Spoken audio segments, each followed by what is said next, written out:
हिंदुस्तान और पाकिस्तान के बीच कारगिल में युद्ध चल रहा था। इसी बीच भारतीय सेना का एक बहादुर जवान अपने साथियों के साथ कारगिल की एक पहाड़ी को फतह करने के लिए निकल पड़ता है। और कारगिल की इस पहाड़ी पर चढ़ते हुए जवान बीच में ही अपने जूते खोल देता है और नंगे पैर ही आगे बढ़ता चला जाता है। हालांकि ये जवान आगे बढ़ ही रहा होता है, तभी दुश्मन की एक गोली आकर उसके पेट में लग जाती है।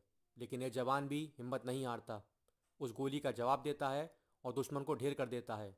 जैसे ही वो आगे बढ़ता है वापस, तभी दूसरी गोली उसकी सीधी आंख में लग जाती है और भारत माँ का ये वीर सपूत 200 फीट नीचे माँ धरती के आंचल में गिर जाता है।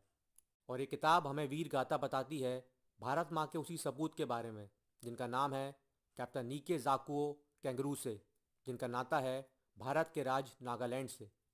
चलिए हम जानते हैं कैप्टन नीबू और उनकी कहानी के बारे में। कैप्टन नीबू का जन्म 1974 में नागालैंड में हुआ, एक बेहद ही गरीब परिवार में। 12-13 लोगों का एक बड़ा परिवार था कैप्टन नीबू का। कैप्टन नीबू अपने परिवार की आर्थिक स्थिति को बदलना चाहते थे, इसलिए अपनी पढ़ाई ख़त्म करने के बाद कैप्टन नीबू ने नागालैंड में ऐसा टीचर काम करना शुरू किया।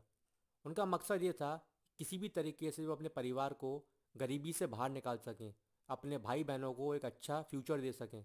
उनका मकसद शुरू से ही एक ही था, अपने परिवार के लिए कुछ अच्छा करना। इसलिए अपनी जॉब के साथ साथ वो गवर्नमेंट एग्ज़ाम्स की प्रिपरेशन भी करने लगे। और आप देखिए, कैप्टन नीबू ने एक नहीं बल्कि 3 गवर्नमेंट एग्ज़ाम्स क्वालिफाई किए। पहला था बैंक पीओ, दूसरा लाइफ इंश्योरेंस, तीसरा कंबाइंड डिफेंस सर्विसेज यानी इंडियन आर्मी का एग्ज़ाम।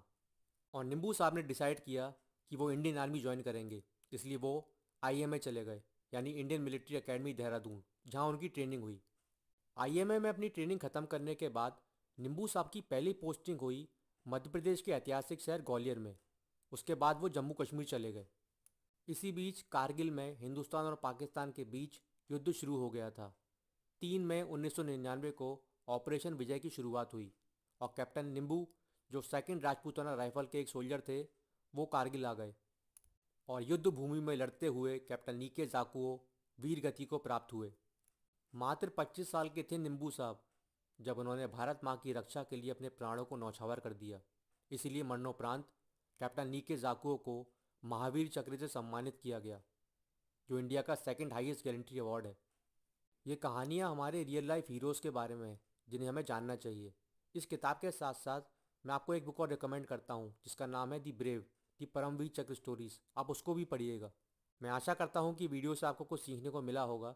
वीडियो अगर आपको अच्छा लगा हो तो उसको आप लाइक कर सकते हैं, शेयर कर सकते हैं, कमेंट कर सकते हैं और चैनल को सब्सक्राइब भी कर सकते हैं। वीडियो देखने के लिए आपका थैंक यू।